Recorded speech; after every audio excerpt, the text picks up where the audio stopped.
आणखी एक मोठी बातमी आहे। पक्ष बदलावरून नाना पटोले आणि अशोक चव्हाणांमध्ये जुंपली आहे। भोकरमधील सभेमध्ये नाना पटोलेंनी नाचता येईना अंगण वाकडं असं म्हणत अशोक चव्हाणांवर हल्लाबोल केला होता। त्याला अशोक चव्हाणांनीही जोरदार प्रत्युत्तर दिलं।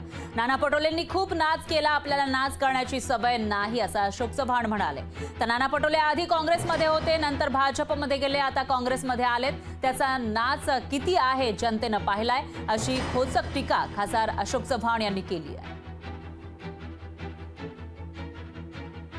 आता त्यांना माझ्यावर टीका करतात।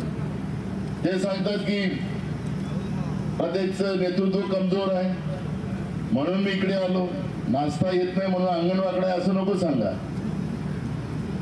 आखरी लोकसभेमध्ये जेव्हा यूपीएच्या काळातलं श्वेतपत्रिका काढली आणि नरेंद्र मोदीने सांगितलं की वो आदर्श घोटाळावाला कोण आहे असं त्या लोकसभेत बोलल्याबरोबर दुसऱ्या दिवशीच हे जे सन्माननीय आहेत ज्याला तुम्ही पोचून ठेवलेलं होतं। नानाने भरपूर नाच केलेला आहे। मी कुठलाही नाच करायचा मला शौक नाहीये।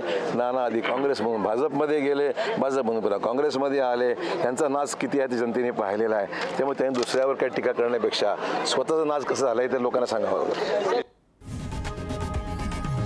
लोकशाही मराठी ऐका, पहा, जागरूक रहा।